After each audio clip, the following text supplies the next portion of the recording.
Don't be feeling blue, no, no. Shine your light all around, like I know you can do, baby. Yeah, I know you can do. Now some people call me. Welcome, my friends, to the Sage Quay Radio Hour, your home for free and critical thinking, and I'm your host, Mike Williams. Tonight, my very special guest is Jason Boss. Jason is the owner of 153news.net, which is a censorship-free platform for truth and alternative research content providers. The conversation with Jason was wide-ranging as he discusses his tenure with Google, his starting 153 News, and how truthers need to be careful when researching and investigating certain events. And so without further ado, here's Jason. I'm interviewing Jason Boss. He is the proprietor of 153news.net. Jason has a very extensive IT background, so the discussion today we're going to major on his time at Google and some information that he knows about and some of the work that he's done that I'm thinking is going to be an eye-opener for the audience. And so I think it's important that we get to hear what it is that Google is doing, especially from somebody who worked for them and has some inside information. I should note that the NDA or the non-disclosure agreement that has expired, is that correct, Jason? That is correct. Okay. Yep. So we're out of that window, and Jason worked for, I should say, Google from 2006 to 2010. So it was 8 years ago. So the point, I guess, with this show is the information that Jason's going to share with us is dated 8 years. But if that is what Google was doing 8 years ago or so, you can just imagine what's going on right now. So Jason, welcome to the show. It's great to have you here. And I guess the best way to start would be just a little background on how you started and ended up doing 153news.net. So where do you want to start? How did it all begin for you? Well, I've always been an entrepreneur. All my life, I've been an entrepreneur, and that's what I do is I build businesses, and it's kind of in the blood. And you know, I out of school, I already had a computer store, and I've had computer stores or been in the IT world nearly all my life.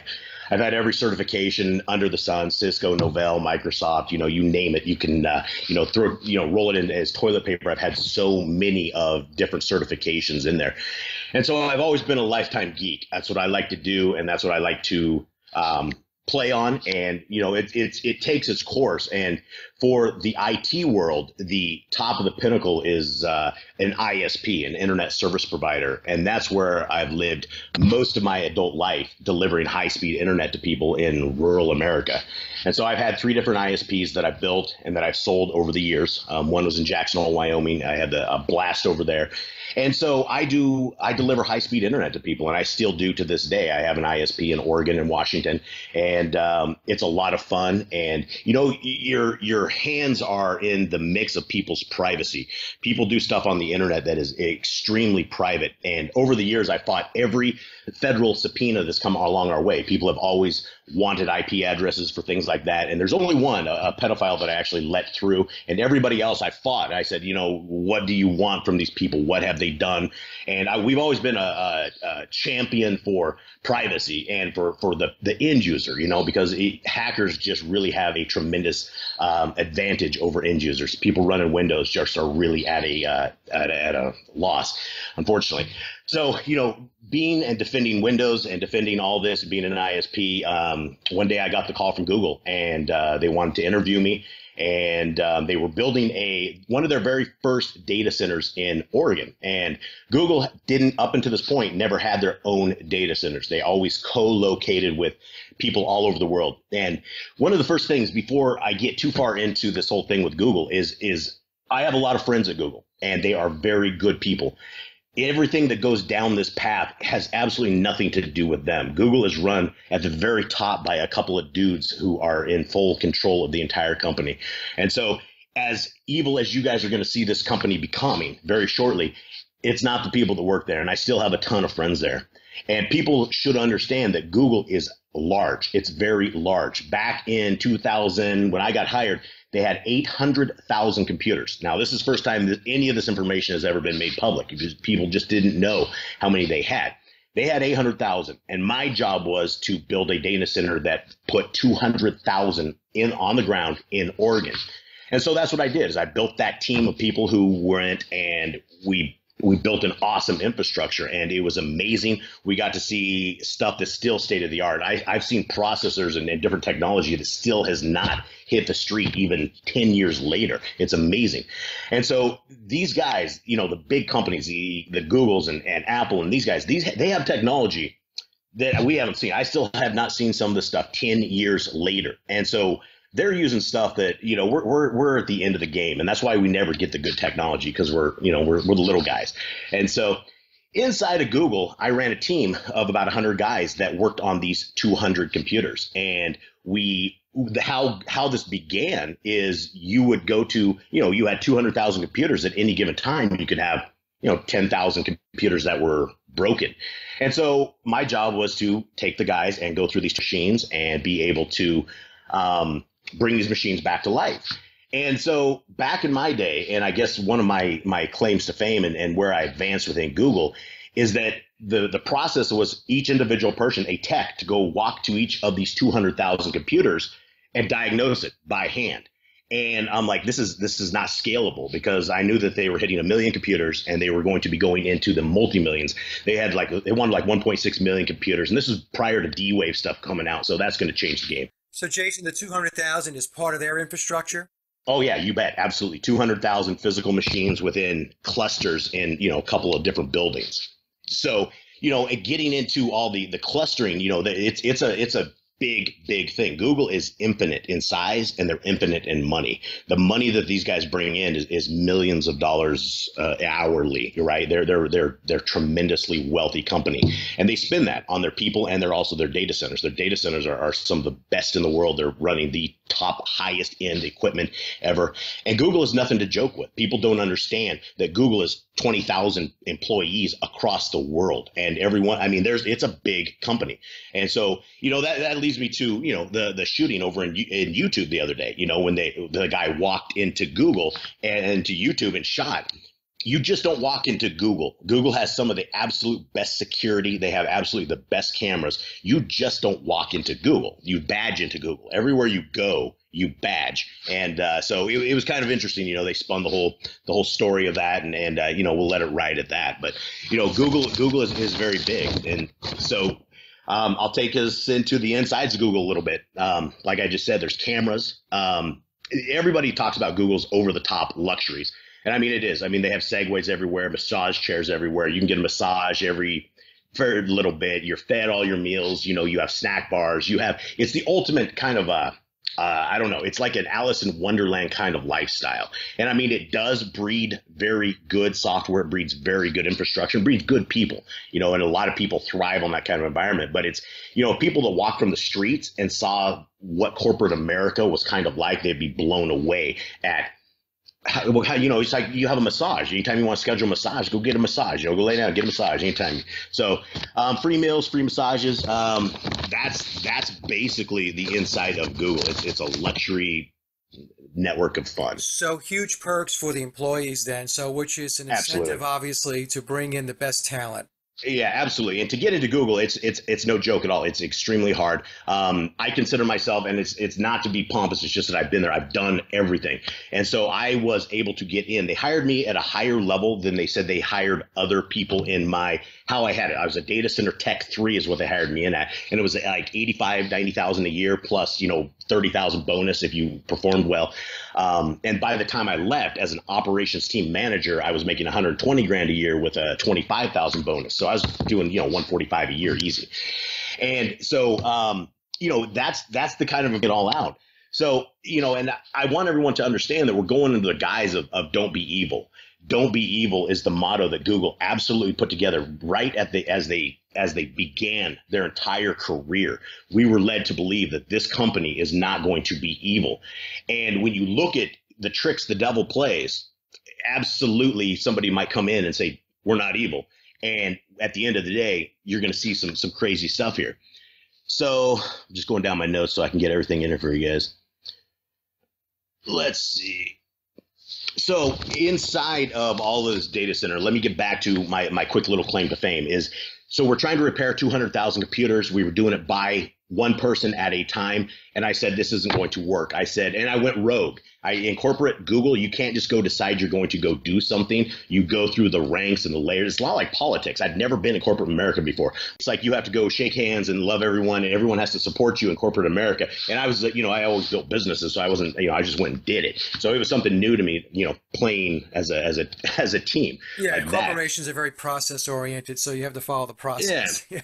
Yeah. So I went rogue, and I took over a little tiny cluster of computers, and I developed this artificial intelligence program that I called Ronin. And what it did is every time a computer broke, they would just reboot this computer. It would boot up into this little tiny operating system, and it would diagnose all these computers, the same stuff every human had to do.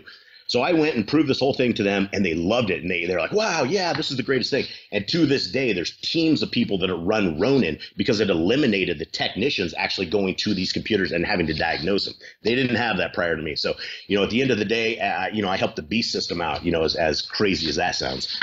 So that's Ronin. And as I developed Ronin, I kind of became, a celebrity. Everyone's like, oh, yeah, this guy had, he pushed this idea through, and wow, look at this. This is a game changer. So I had a lot of perks. I was able to get around. And during that process, they sent me to a leadership training camp. And it was in California. And it was this big, expensive camp kumbaya stuff about team. They sent all their up and coming managers to this stuff. And at this meeting, I sat around this group of this guy, and this dude was heartbroken. And, again, I was the young guy who was always, don't be evil. Google is the company for us. This is good. Everybody thought that. And so as we sit around this meeting, this guy, it was the ending time where we were all supposed to bond together. And, the 6 people we didn't know, we all, tell our dark secrets. So this guy tells me, he's in charge of this cluster. This really has him disturbed. And I'm like, what are you talking about? And he says, there's this project called Project Kansas. And I'm like, Project Kansas, isn't that the Wi-Fi project or something they have? He's like, no, it's another Project Kansas.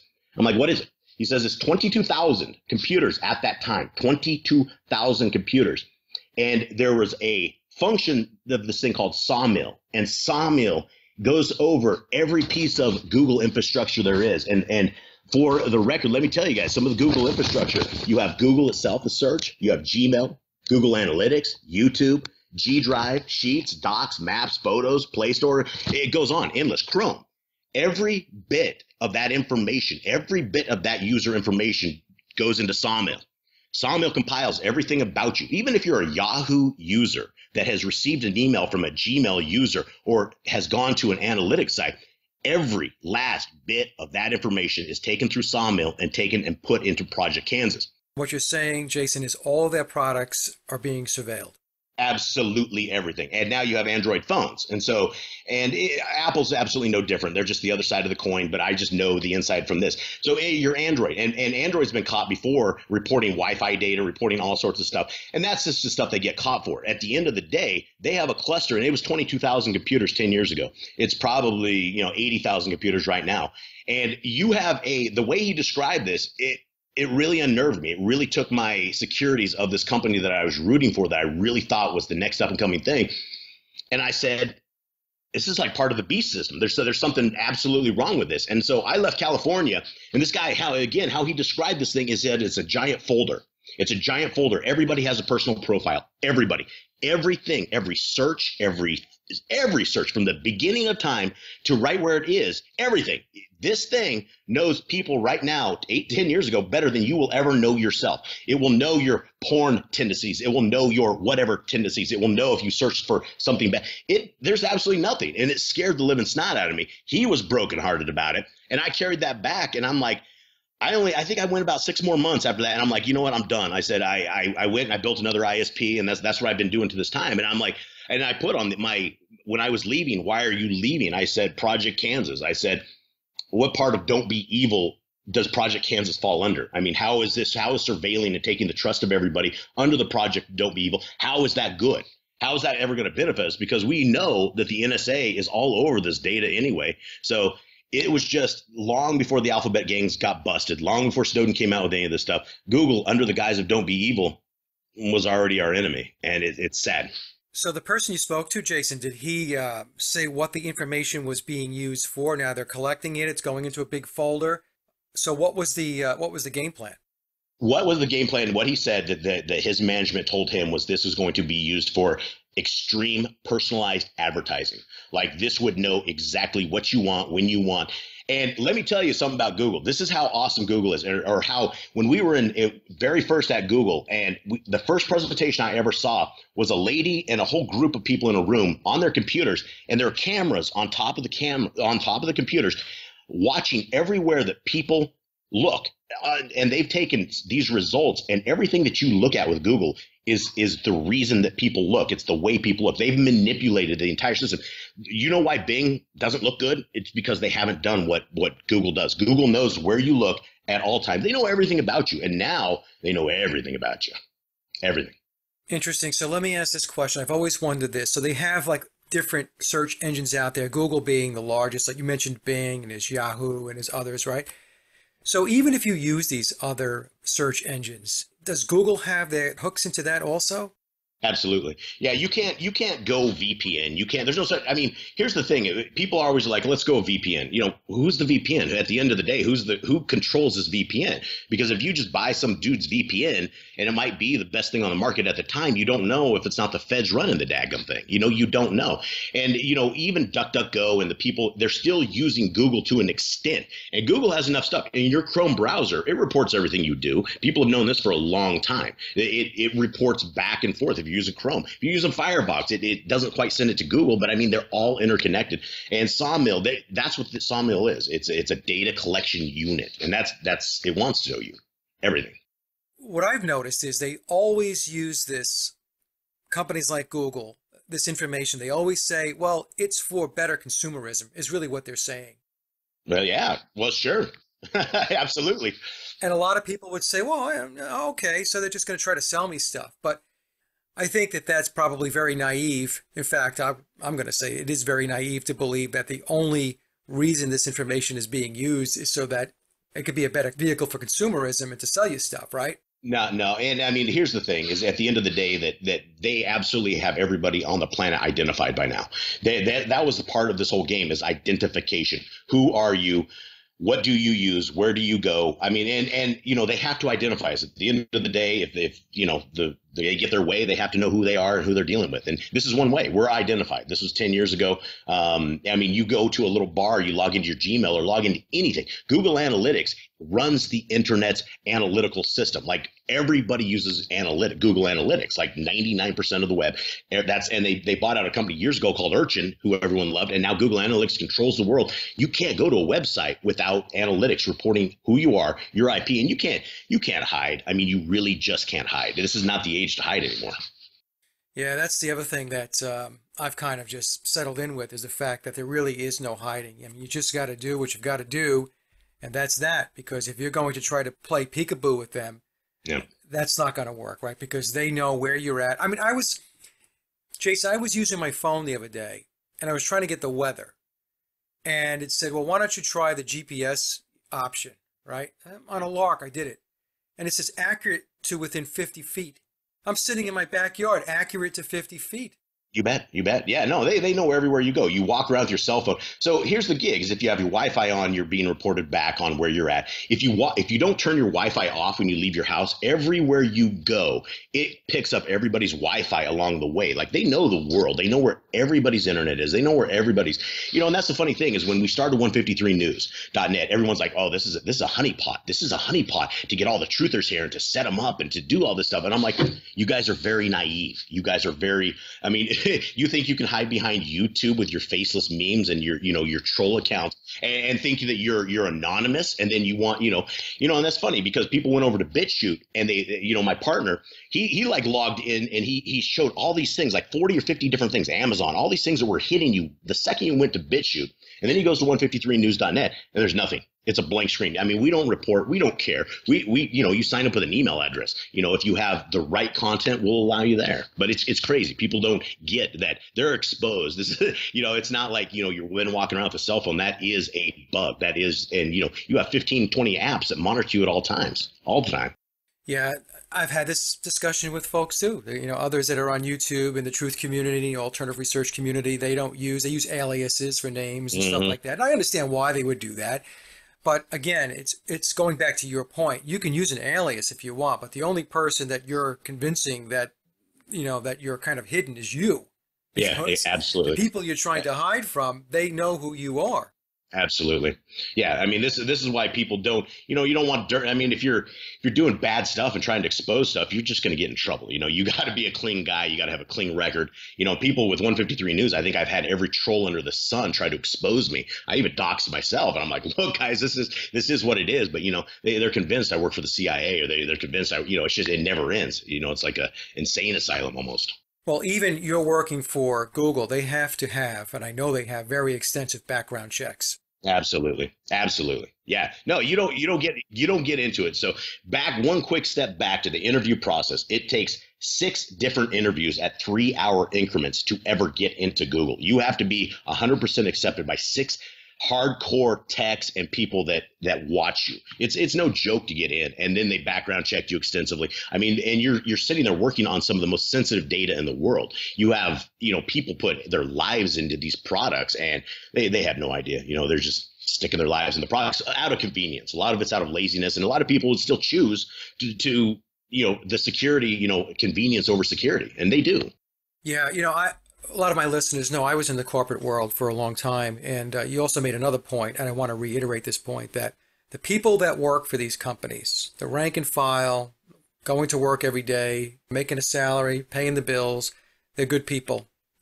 And they are very much unaware of the larger picture. It's very compartmentalized, number one. That's what you have to understand about everything that goes on with the stuff that we investigate and research in the corporate world. It's very compartmentalized. It's need to know. So you're working on a piece of it, and that's it. That's the piece that you work on. How that connects to the next piece, the guy next door or the guy down the hall and so on, you may not figure that out. Mm-hmm. And even if you do figure it out, there is so much more compartmentalization that takes place above you, laterally. Absolutely. Yep. That to try to piece the whole thing together. And the other issue, folks, quite honestly, is the fact that, and Jason and I talked about this before the show, most people, they're on the treadmill, they're on the hamster wheel. So they're not even thinking in terms of something nefarious or something evil taking place. They're just not, their head is just not there. So it's not in their awareness to go look for something evil. Like the guy you met, you spoke to, he, it dawned on him, he realized what was going on. You being astute knew what was going on. But I have to figure that's the minority of people at Google. I would think that most people think they're doing good things. Absolutely. And for the most part, 99% of the people are doing good things. And that's the same with the rest of the world, right? 99% of us are just going to the next day. Somehow we got stuck in this matrix wheel of the 1% that, they really don't care about us. And it's the 1% at the top that make all the rules. And it's like, you can't blame YouTube for this stuff. It's not the people at YouTube that do this. They actively hire 10,000 moderators. That's not the employee's fault. It's like some guy out there looking for a job. Now, his job is to sit and troll accounts or to monitor back, and that's where they have to decide, is this where I want to be? Is this honorable enough for the paycheck? And most of the time, they make really good money. I don't think anybody at Google makes chump change. They really don't. It's a very giving company for money. Well, and the other thing is most people are convinced that what they're doing is the right thing. Sure. Because they're in the matrix and they're seeing certain channels or whatever, and they're like, oh, we can't have this. This is crazy stuff. That's why you and I do what we do, to try to wake people up and get them on board and to understand what's going on. But it's, it's a slow go. Most people, here's the deal is, you have the red pill or blue pill, and most people are pretty content where they're at. They're really content where they're at. They, it's a lot of worry. It's like ever since I woke up, I haven't had a day of like, just like, wow, the world's good. I look out, look at the sky, and it's all clouded up. And I'm like, wow, what are my kids going to see? Where's this going? But a lot of people, they don't want to wake up. Football's cool. Christmas is cool. Let's all have a heyday. That's it. Let's just stay in the matrix. And so it's a choice, I believe. Yeah, it is a choice. And like I said, it's a choice that stems from the fact that they just don't know. They don't have the the awareness. So they're thinking, this is as good as it gets, right? Right. I got to go to work. I got to get a paycheck. I got to support the family and so on. Now, Jason, this all led to 153news.net. So I guess at some point you said, okay, enough of this. I'm going to create my own platform. How did that happen? Well, I was a happy YouTuber. I had 21,000 subs, and I did a news. Basically, I call it end time headline news. It basically just shows a ramping up of the mad society that we're in right now, and the crazy stuff, the stuff a little outside of the box. And I did that. I had 21,000 subs, and the Vegas situation came around, and I've been watching news for so long. I'm like, I look at that and I go, that's not happening. Something's wrong here. And boom, YouTube took me out. And I'm like, geez, that was really quick. And so I went from there, and I found some open source software, and we popped it together and built it up. And it's 153news.net. And it's not a platform for everybody. It's a platform for all the people who have been banned across YouTube, who've been banned across Facebook. We're after the high profile stuff. We're after the stuff that could potentially lead to convictions, the stuff that can lead to people, these traitors being dealt with. And so it's basically really raw stuff. It's stuff you're not going to find anywhere else anymore. There's bits and pieces on BitChute and various things, but we have 1,500 people that have been kicked off of YouTube, the big guys, the guys people know, Russian Vids, Anaconda Malt Liquors, those kind of guys, and we're protecting them, and we've been violently attacked. It's been the most crazy thing I think I ever thought. I never thought 153 News would become what it is, and has gone to the point where we even had to hire an attorney to deal with Lenny Posner and that whole situation. So it's crazy. Yeah, I was going to ask you about that. I was going to ask you how you are able to, well, first of all, are you convinced that you're out of the reach of Google surveilling 153news.net? Absolutely not. No. I think we're under an extreme amount of surveillance. I see bot queries all the time for stuff that it looks like they're after. That it's just weird random queries of things, different towns, different things, and it's bots. And so I'm like, okay, so people are looking for these specific things. And here's some stuff that's really cool with 153news.net. With YouTube, you have absolutely no control, right? You get a strike, you get some dude's name, and you're supposed to fill out a one-liner, and you're supposed to be saved. Your video is supposed to be saved, and they always deny. They don't care about your video or any of that stuff. The real world doesn't exist like that. And I did not realize that YouTube essentially was just kicking us in the rear end, because what you get under a DMCA is you get a full letter, you get the person's name, him swearing under perjury, you get a whole bunch of stuff, and you can respond to that with, I have a legal form that I sent to my attorney to begin with, and we fought off 20 of these things, and they've gone, here's the gig, is between Lenny Posner and the Honor Network. There's 40 some people that have just viciously, been trolling and attacking, and it's been a lot of fun fighting these guys off. It's like it's like a childhood, high school thing or something. But these guys have been going at it, and they go after my Amazon account all the time. They go after all the places I'm hosting. The cool thing is, I bounce around, and so none of the places I'm at is where I'm actually at. And so they can take down pretty much any of my hosting at any point. I can have it up in about 30 seconds because I've been waiting for this. I didn't figure I'd make it as long as I've made it without them actually taking out Amazon or taking out somebody else. So I bounce all over the place. They'll never, ever be able to technically find out where I'm at. And when they do, because I expect at some point Amazon is going to side with them, because people see these videos and they're going, this is the most cruel stuff I've ever seen. You guys, all these victims, all these people crying, and you guys are heartless people. I've heard it over. And I'm like, look, I said, we're just showing you facts. That's it. We're just showing you stuff. We're not, you guys will have to take your own answers. You'll have to look into this stuff. But, that's where we're at. We have all of this stuff. We successfully fought off 20 of them. The Honor tried to take us out twice. We got their names. It's crazy. It's crazy because they get fully exposed when you're a private company. Like, they have to come at you directly instead of having YouTube that protects them. So what I figured out from that is you have absolutely no chance under YouTube to fight these guys off. And it's no wonder videos get taken down, because, you get 4 or 5 guys sitting there flagging videos and you're done. And so that's different. They've never had to fight this. And so we're 22-0 against Lenny and Honor at the moment. So let me ask this, Jason, how do you say they can't nail you down? So what do you mean by that exactly? How do you maneuver around it? Yeah, actually, this is great. This is great information for anybody. And then I'll explain it, because everyone's like, how do you do this? So you know what? You go and find cheap little $5 VPS boxes. Go find some guy that just has a cheap little $5 VPS box, and it runs Linux, and then you bounce it from that box to where you're really at. So I bounce all over the place. I have stuff in New York and California. I'm working on some Russian stuff, but they're never going to find out exactly the box. They could take like my DigitalOcean accounts or Amazon. They could take it all out, no problem. I'll just spring up another one because I don't have the real server publicly shown. We have several huge dedicated servers, but you can't. And so when people hack them or DOS attack them, because people DOS these things all day long, you're only DOSing Amazon, you're DOSing DigitalOcean, DOSing these people that deal with little script kiddies like this all day long. And so you never touch the site. And I suggest everybody does this. You can do it with a $5 VPS box at any place across the United States and hide your box. It's $5 a month. There you go. Okay, so when they try to attack, they're attacking someplace else is what's happening. Yeah, they're attacking a little tiny Linux box that has been stripped down that you're not gonna make it through. There's nothing to make it through to. It's a router essentially. You just made a router.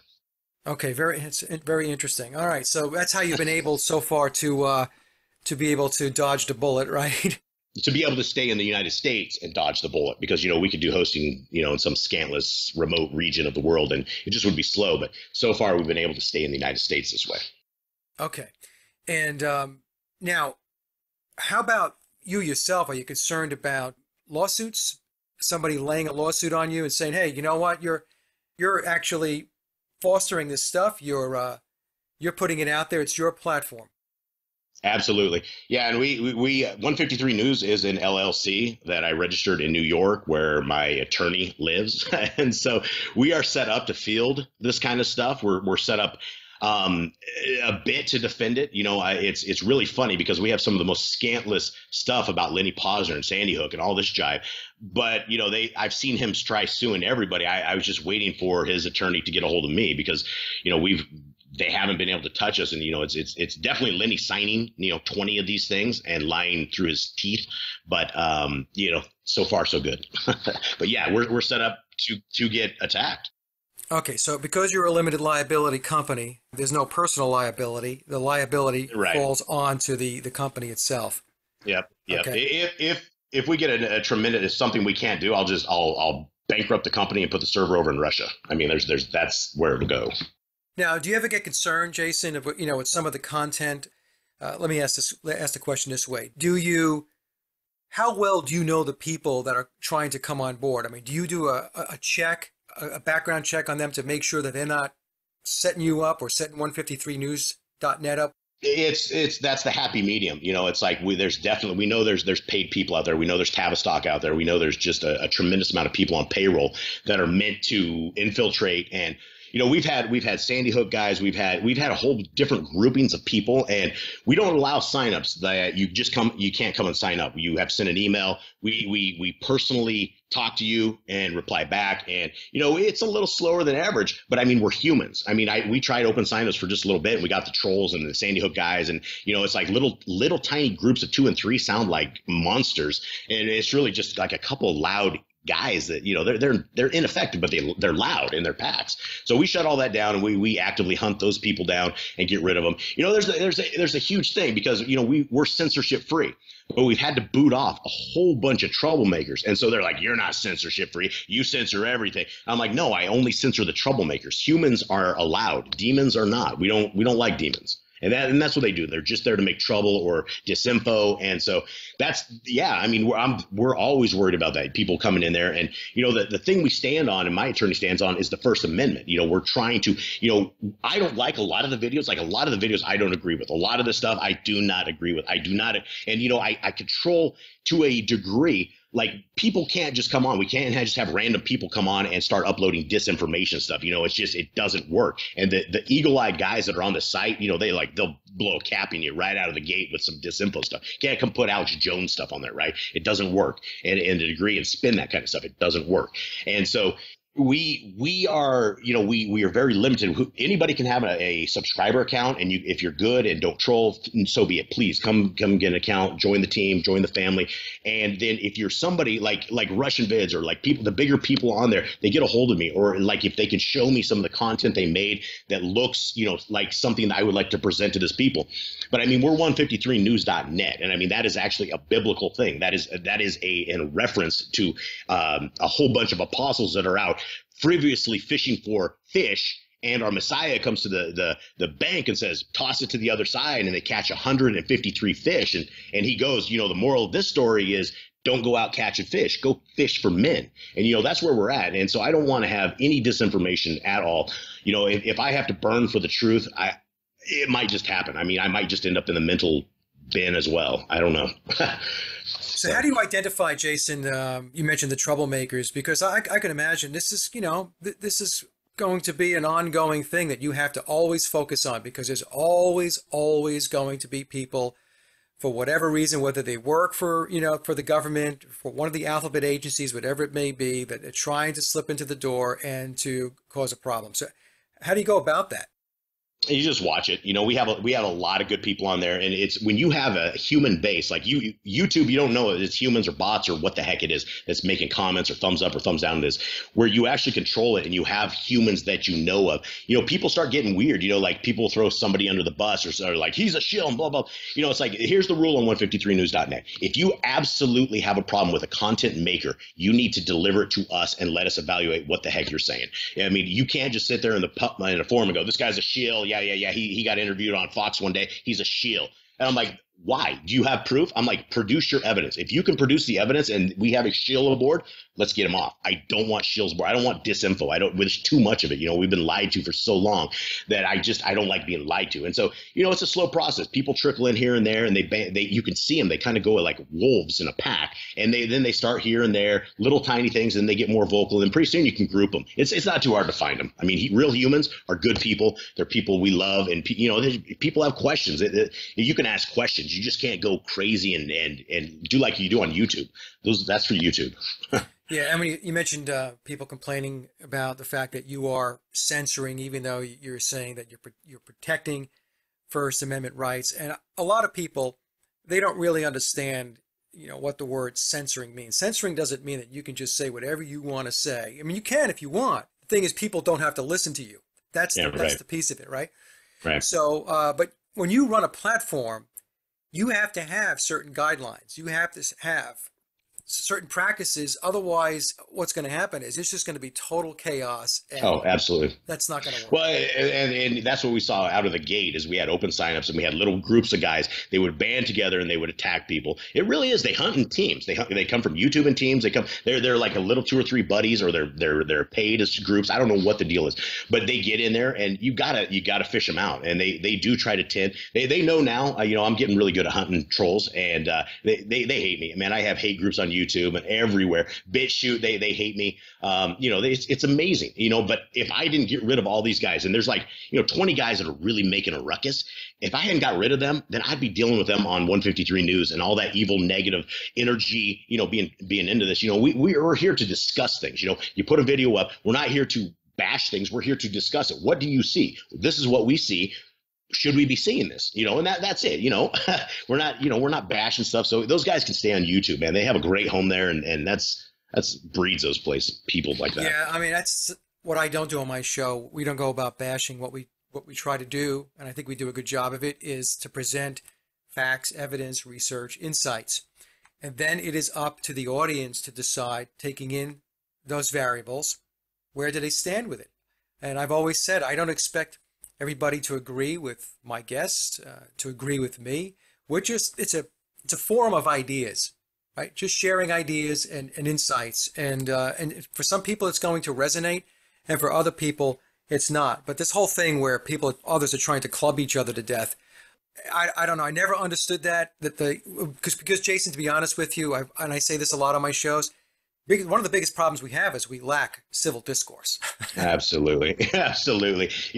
I don't think our parents paddled us enough, because we're just a bad breed of people. And it's unfortunate, it's I've inherited the people that will be, segueing into a little bit. I've inherited all their trolls, and these guys were loud. They're very, angry kind of people. So their enemies are they make my old trolls on YouTube look like cupcakes. So, I got a whole new breed of trolls. And I mean, these guys are ruthless.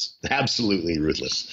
Yeah. Now, you mentioned before, how many do you have on board with 153news.net? 1,500. We had about 1,500 providers that have been approved that do it, and we have about 3,500 just regular subs that people just they sub and find their people that they've been missing off YouTube and go find them. Okay, so here's my next question: Is this like your primary job, or do you have a day job too? Well, so here's the gig, man. In 2015, during Jade Helm 15, I'd seen enough. I'm like, you know what? I took my two cars and I drove south of the border. I'm down in South America, and so I'm coming to you live from there. So this is kind of my day job, and then I do a little bit of farming, and it takes so much time. I had absolutely no idea that 153news.net would take this much time and this much babysitting, and it's a lot, and it's growing, and the more it grows, the more things that you encounter that you just didn't expect, unfortunately.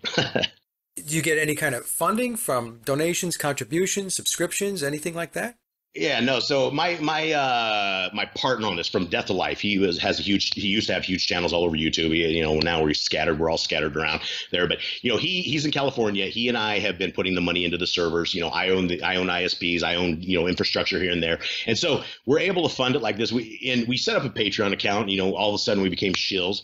We have $230 in Patreon accounts, right? And so we fund everything. It's thousands a month that Henry and I throw into this, but we have planned for this. It's what we want. And the guys, there's a handful, like 20 people that are Patreons, and God bless you guys. You know what? They see through the smoke, and you're not a shield. It's like you want to go a further direction. And so the Patreon guys at $230 a month or whatever, we're just about to develop an Android app, and so it's 100% because of those guys. And my hat's off to everybody, and thanks to everybody who does that. But no, I mean, we're not out looking for donations. People have donated.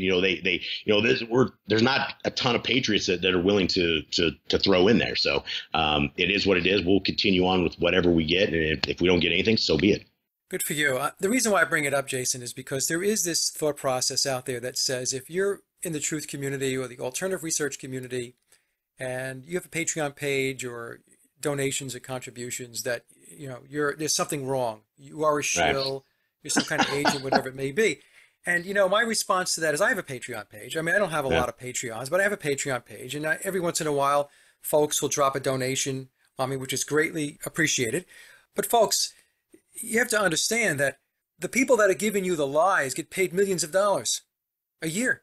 They pick up gigantic paychecks, And so this thought process where if somebody is in the truth community that you have to be a pauper and, and poor, otherwise you're not telling the truth. I mean, I never really understood that argument. And, and of course there is a fine line, where people really start to prosper from it, like the controlled opposition. And I believe InfoWars is controlled opposition as an example, Absolutely. Right? Lots and lots and lots of money there.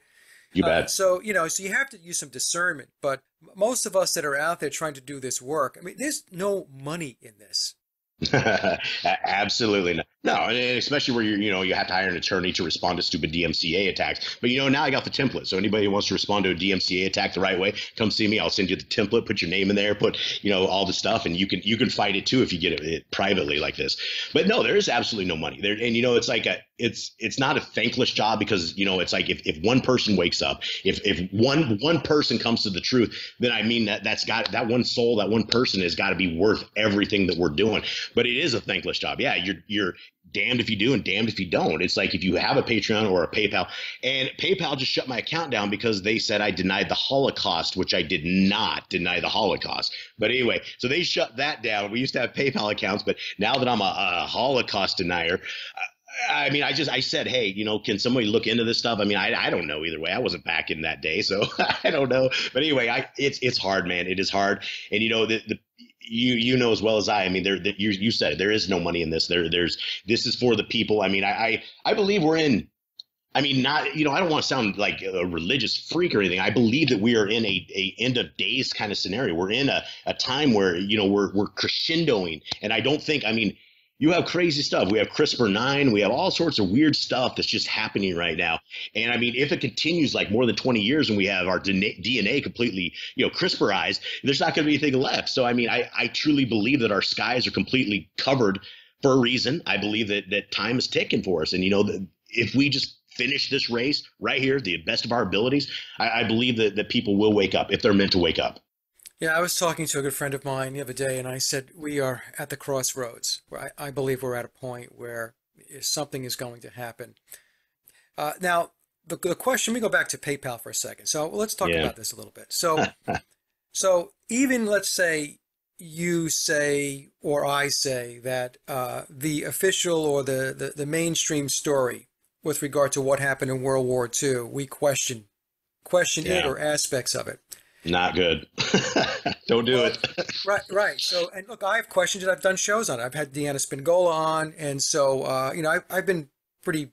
I don't want to say vocal, but I haven't hidden from the fact that there's more to it than what we've been told. Just like with everything, Right, yeah, it's no absolutely. different. Absolutely. Yeah. So for PayPal to turn around and say, well, you know what, Jason, we're going to shut your account down because you don't agree with that school of thinking or Yeah. right that line of thought. It's absolutely unbelievable. I mean, it's the thought police. I've had this PayPal account since 2002. I've run hundreds of thousands of dollars to this PayPal account. Absolutely gave them their and it's funny, I don't know if somebody reported me or if they're out there, because they linked my Twitter account, my YouTube account, and my 153 account on this email that they told me to get bent on. And they're like, don't come back. Don't go under another name.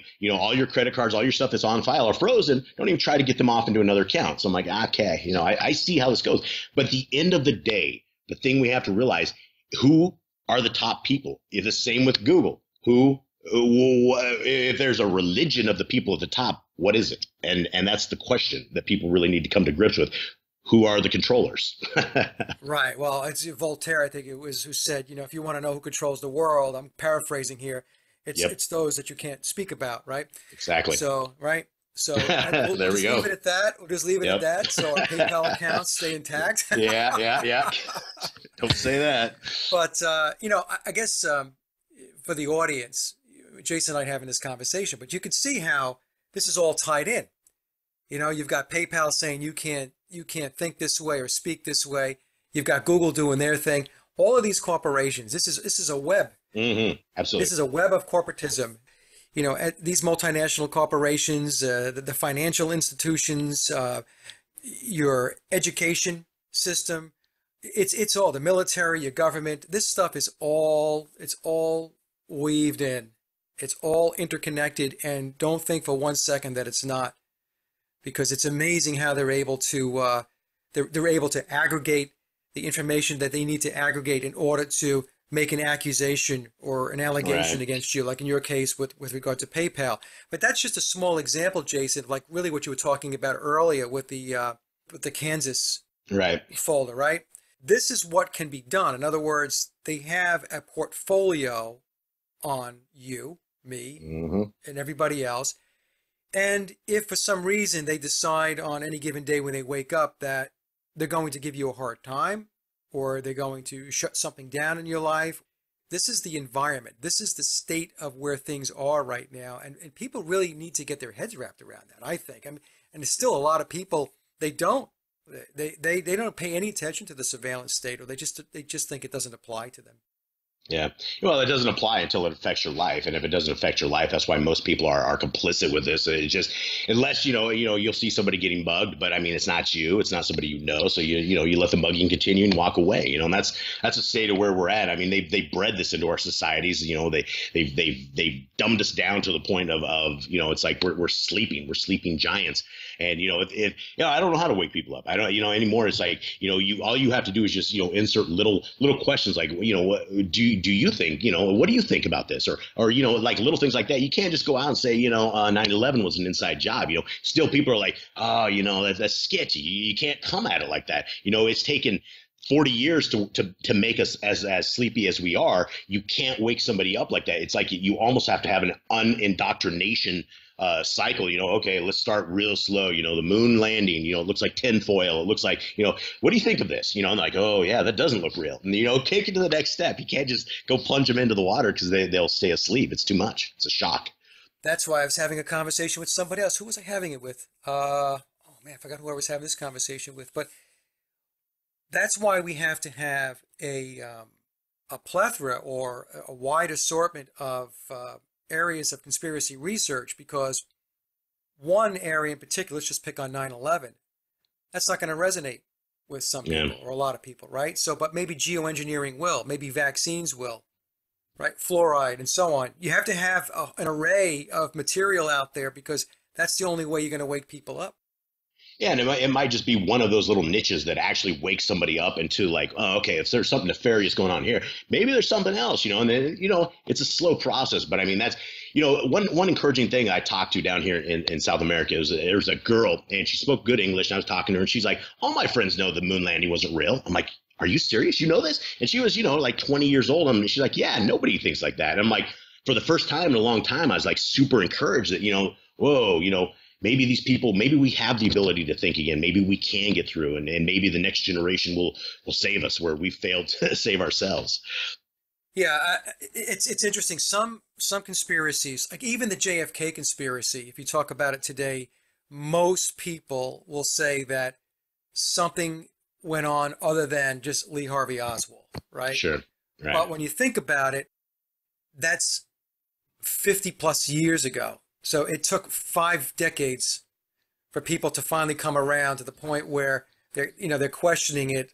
I don't even want to say a majority of people, but enough people where it becomes, it becomes promising that people are maybe perhaps waking up. Now, one of the things that I know we wanted to just touch on a little bit, it goes to these false flags and these shootings, is the shooting that took place last November of 2017 at the Texas Baptist Church.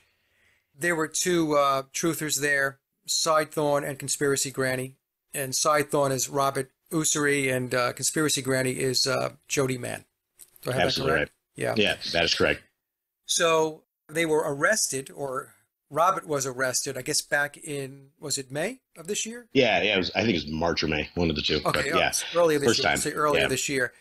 And he had a presence on your 153news.net. Yes, that is correct. Yeah, so just curious, Jason, if you have any updates on how that's going, because I would follow these things, and in fact, there was the video that where he did Robert did the interview with Vice that went up on my blog. But I have to be honest, I mean, I was aware of it, but I wasn't digging into it because there's just so many of these things, and after a while, what happens is you get to the point where you say, okay, well, I know what this is. Right. And you've talked it to death. I know on my show, I've talked it to death with having Oli on and others to talk about these events, capstone events, funded by FEMA and the Department of Homeland Security. And then it's time to kind of move on because you've done as much as you can. I call it a point of diminishing returns. You know what I'm saying? Absolutely. You start to lose the impact on it because people who know, everybody else is so glazed over. That's it. It's done. But Robert's got himself in a very sticky situation. So what's happened since? Well, why don't you give us a little background as to what happened? People don't know. Yes. So, I'd like to kind of, I guess, introduce Robert and Jody. And, most people know them as their persona of the guy that is going to pee on, the pastor, the victim of this church. And, folks that I guess I didn't understand Sidethorn. I didn't know Sidethorn. I actually have access to his email. He put me in charge of his email that he's in. And so I've been having I've seen the kind of stuff that comes through Sidethorn's email. And I kind of get an understanding of why he says the things that he says. I don't condone any of it. I don't talk to people like that. I don't think people should talk to people like that. This guy was in the middle of battle and, the stuff he says, it's like you can't let your kids listen to it. You can't let your mom listen to it, but it's the heat of battle and people say some crazy things. And he's like ex-military. I mean, he's hanging out with the boys club for a long time. So this stuff is probably, what he says. But, he was in Sutherland Springs and he believes the events in Sutherland Springs didn't happen. And he didn't believe that any people died. And so he's been chasing that fairly aggressively to the point of where he will take a bullhorn. And this man has had $100,000 in silver for about 3 years now that he's been trying to give away to anybody who can produce a death certificate for about the last 40 events.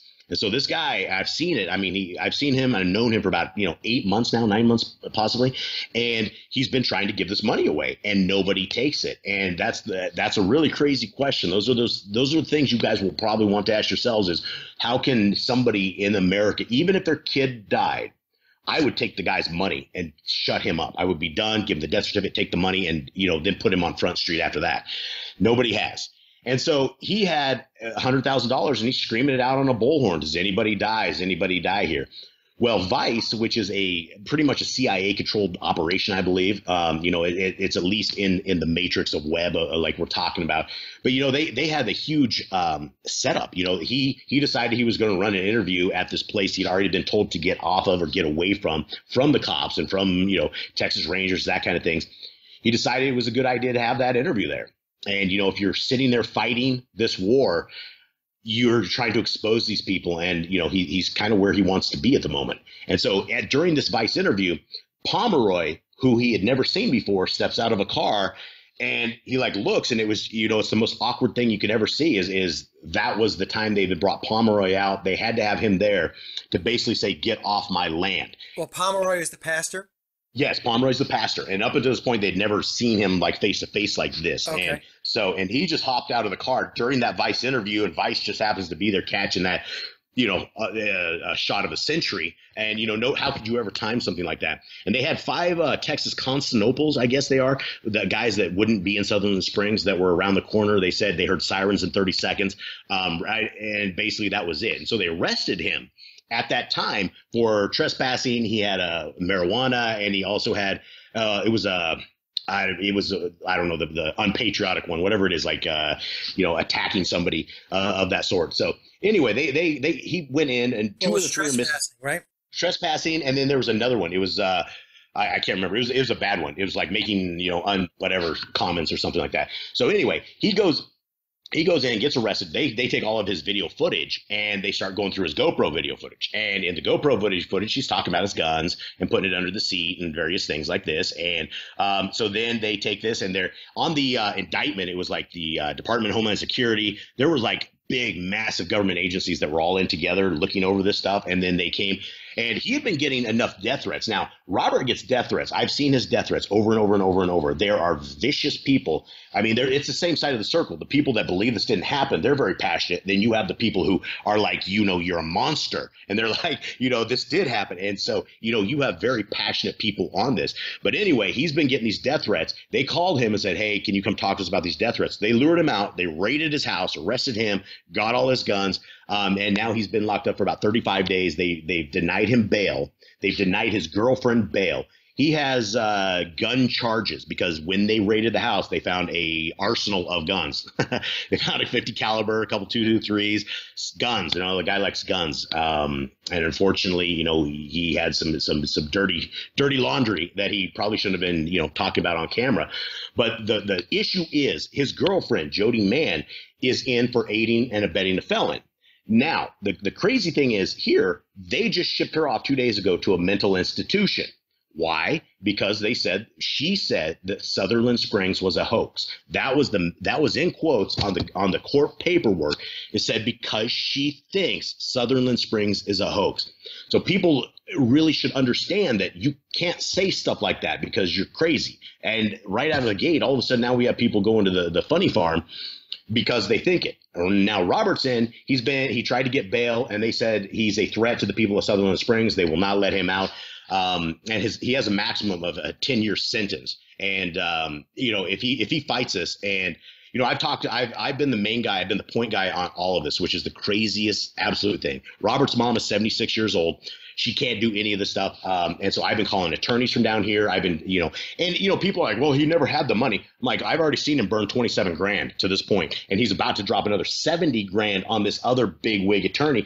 And he wants to fight it with everything that he has. And so, he had $100,000. By the time he gets done, he might have 50 cents to give to the people with a death certificate. But, they've essentially silenced this guy, and they did it on a technicality. And the thing that we have to understand is that if we have dirty laundry, we're packing things, or we have baggage, they are going to attack absolutely everything that we hold personal. And, you have things like Project Kansas, they know what you do. They know what you search for. This isn't secret. If the government needs something, okay, I need some dirt. Let's just go to Project Kansas. I mean, I bet you've searched some scandalous stuff that might, put you away at some point. That's just the way it is. Over your lifetime, it just accumulates and you forget about it. But Project Kansas doesn't, and it will always know where you've been. Yeah, the problem, just so the audience is aware is that Robert had a felony conviction going back, I guess, when he was 20 years old, which was 34 years ago. It was a car burglary or something like that. I'd read. And so Texas law, and I think we have the same law here in North Carolina and probably across the country. If you're a convicted felon, you can't have a firearm. Absolutely. And then, I hate to say this, but filming it, Oh yeah. having the weapon there, sticking it under the mat in your car, and that just that's going to be extremely problematic, and it became very problematic because that's how they found it, right? They did a search warrant Yeah, absolutely. Yep. on the camera. They took a look. They saw that there was a weapon. And from what I understand, the conversation was, hey, if they find the gun, he was telling his girlfriend, just tell them it's yours. Yep. That was on the video. Yeah, yeah. Yeah, it's like you got to read The Art of War if you're ready to go to war or something like this. I mean, you got to read The Art of War and understand, you just don't do stuff like that. And it's like you look back on this, and I guess nobody was going to be able to. I guess you just can't quite understand. You never quite expect what is coming at you. And looking back, I'm sure he would do everything differently. And there was a bunch of us that advised him not to do this Vice interview. I told him, I'm like, man, this looks sketchy, because we heard a pre-phone call to this whole thing. And I'm like, man, I don't know, man. It just sounds bad. And there's some big names out there that said, don't do it. He's like, I got this. And I'm like, okay. So, now we're fighting for the guy's freedom. And, if he takes this all the way, if he doesn't do a plea deal and walk away at 2 years, he's going to be in at 10 years. Absolutely. 10 years, because that's what it is for having the firearm as a convicted felon. Yep. Yeah. And they'll throw the book at him. And what's funny is I've been talking to all these attorneys, and these guys know. One of the attorneys, the guy's name is Orlando Garcia, and he's a bigwig attorney or a bigwig judge. And this guy goes, I don't know why this guy keeps taking Robert's case, and he keeps judging on it. He's like, there's all these other judges that could do this, but this guy keeps taking this case. And I'm like, man, dude is done. And the prosecutor is ex-CIA. We found like some links to her, back in CIA stuff. So we don't know if she's active or not. And, when he got up on stage the other day, or not stage, in court, they had a Texas Ranger that was crying crocodile tears about the guys in Sutherland Springs. And so, I mean, it was over. He's like, the whole entire court, they have a Texas Ranger crying, and he's like, there was not a tear. He's like, it's just like everything we've been chasing, but they have this guy, and, we tried background check this guy, and the guy doesn't exist as far as we know. So we don't know what the heck's going on, if they just marched him into a fake courtroom and throwing the book at him, or, we're to that line right now of, do you fight this and try to take it to trial, or do you back away and save it for another day? And, I don't know. Yeah, the issue, Jason, is that the controllers control everything, which means they control the legal system. You bet. So if you think for 1 second that you're going to get justice in the legal system, especially when it's something like this stuff that's going on with these events, this is like deep state stuff. I mean, just to use an overused term, it's deep state stuff. So to think that the players that are involved in this, the planners and so on, don't have all the angles covered. If you think for 1 second that they don't think that there's going to be people that are going to show up, protest, and try to expose this, like they understand how this works. They understand how people work. They understand the human psychology of all this stuff. Absolutely. So that's the problem. You are not going to get remedy in a system that it's there to keep you in a box. Yeah. Well, yeah, it's meant to silence you, and it definitely silenced him. I mean, it silences anybody who goes in. I mean, anybody that has never done time, you learn after a few days in there, a few months after there, time becomes different. Your thinking starts to change. And the thing is, if you're not making a dent, you're not making a wave, and you're there as a martyr and nobody knows you're a martyr, what good is it? What good is it? And people can say that this Sutherland Springs thing is with Robert and Jody is part of the psyop. They say 153 News is the psyop. I mean, there's literally insane people out there that think we're all part of the psyop. And I'm like, this is such a good psyop. They have the 76-year-old lady that calls me every day. And, I cry with her. I mean, she is the most adorable woman in the world, and you wouldn't have no idea she's Sidethorn's mom. She is so nice, and his mom is just a doll, and it's. It's a sad situation that we're in America, and I wish it wasn't so. I really wish it wasn't so. And the other thing, that I want to say this, Jason, is that, people have short memories. So you might be a presence today, but if you're gone tomorrow, people move on. People move on. Do. They find their entertainment someplace else. And that's the other thing, Yep. a lot of people, when they watch shows and stuff like that, they watch YouTube channels, they call themselves, they're in the truth community. I'm not talking about Robert, by the way. I'm talking about the audience, the listeners, right? Yeah, sure. Right, right. For them, it's entertainment. I call it conspiratainment. And as soon as, that channel's You not bet. there anymore or something happens to the person who's putting the content up, well, it's like they go over to the television set, change the channel, and they go someplace else to get their entertainment. So that's something for those of us that are in the truth community and the alternative research community, this is something that we have to keep in mind, because you can be replaced like that in the minds of people that are supposedly your supporters or your subscribers. Oh, yeah. You got to think in those terms. Now, am I saying that you don't, you're not supposed to do anything? You're not supposed to be an activist? No, I'm not saying that at all. What I'm saying is you've got to go about it in a way that you have to protect yourself. You have to protect yourself. Absolutely. You have to. Yeah. Truth is a very unpopular subject right now. We just don't, there's a fine line of what is truth. We woke up into 1984, and it's like, I guess it started around Las Vegas when they purged. I mean, they started a massive purge that hasn't stopped. And, it's like, you and I are perfect examples. We're scared to talk about some things, right? We don't want to talk, we can't mention the 6 million things here and there, because look at what it's done. It works. It definitely works. And so if you want to be on YouTube, you got to play by YouTube rules. You just don't touch things that, are sensitive. And it's real crazy too, because now, I used to get ixnayed all the time on YouTube strikes. I have like 10 different channels right now because I keep getting strikes and I just can't keep them up. So, there's some things you talk about and some things you just can't say. And I don't understand which, hoax it is that you don't say. But for the most part, it's crazy. And I don't know who controls that stuff. But, we're in an age of control. I mean, you and I, we're controlled. Yeah. And to a degree. The thing is, you do have to maneuver around to keep your platform, because if you have no presence, you have no voice, plain and simple. Absolutely. It really gets down to that, I was at a point where I was one strike away from my third strike on YouTube for community guideline strikes, and it had to do with these events, okay?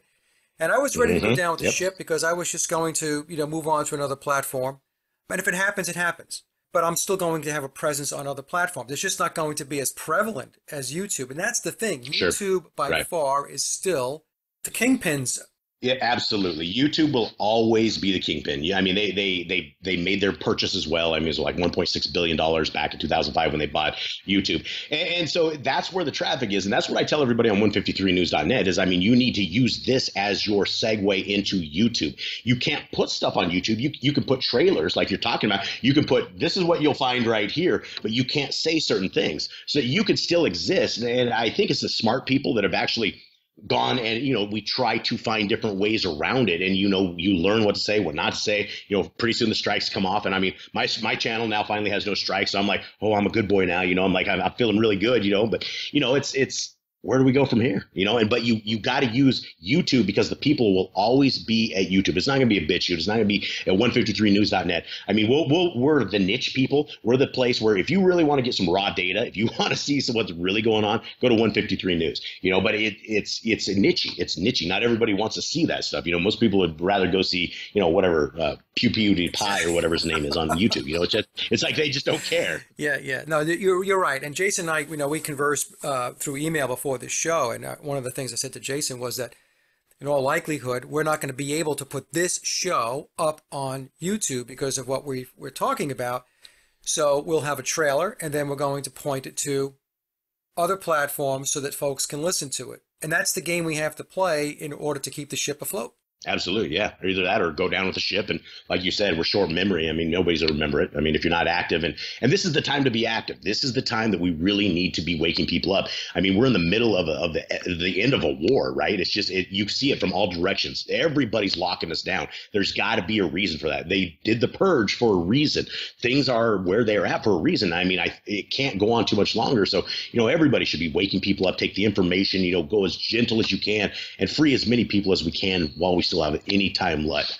Because I mean, at any point they could ixnay what we have left on YouTube. They could ixnay, they can silence the rest of us when they want. Right. That's right. So Jason, when was the last time, going back to Robert for 1 second, that you had a conversation or a correspondence with him, and how's he doing?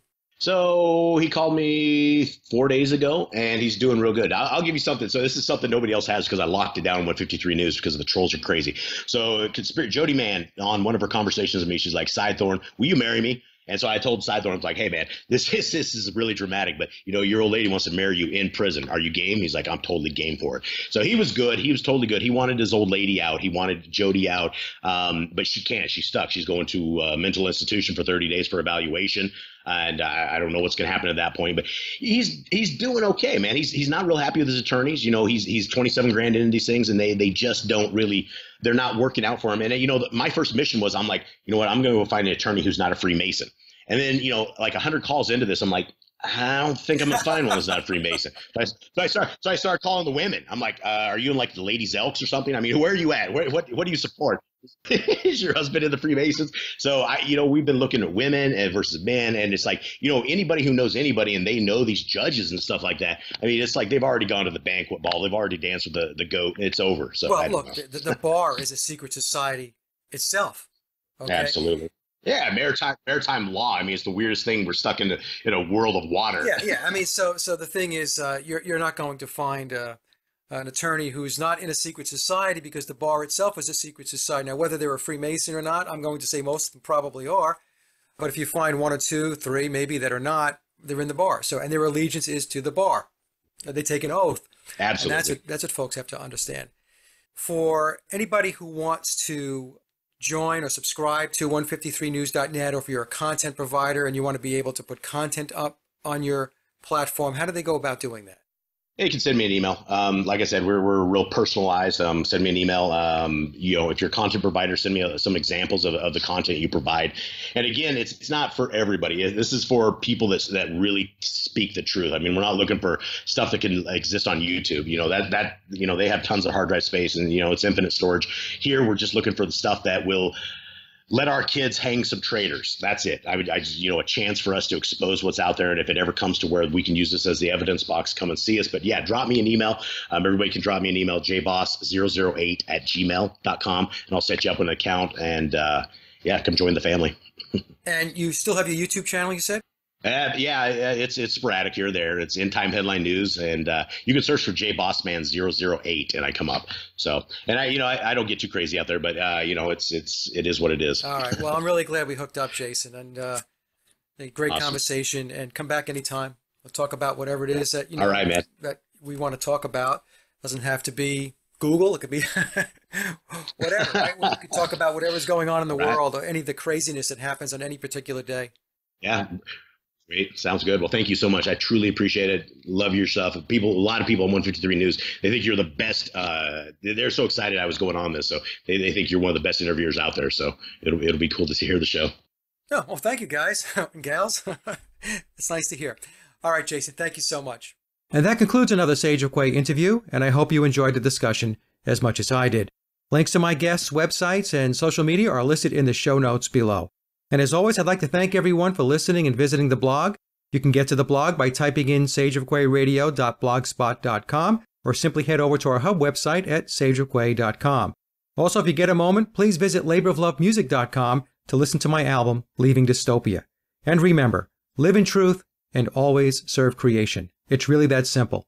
See everyone next week. Be safe, enjoy, and God bless.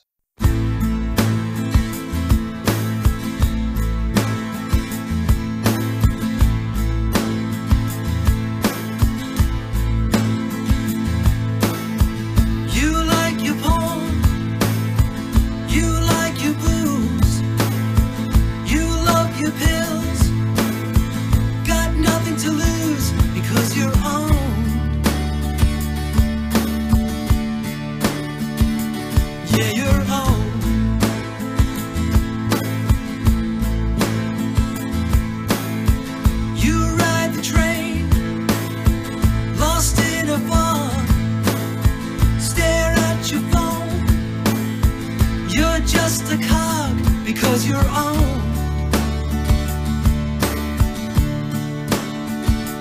Yeah, you're on.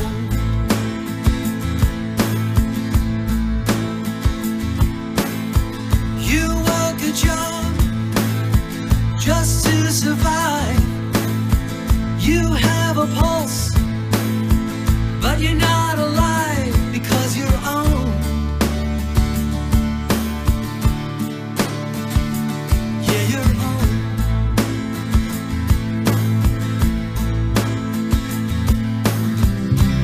Welcome to the machine.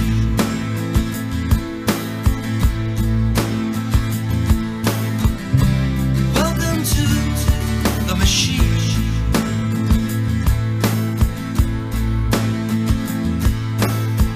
You have the kids, a wife who's cold. You fall in line, do what you're told because you're owned. Yeah, you're owned.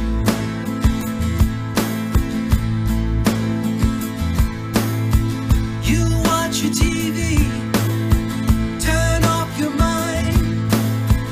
Your eyes are open, but still so blind because you're owned.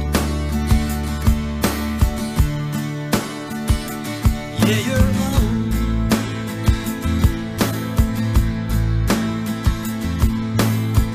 You go to church, listen to the word, pray to a savior,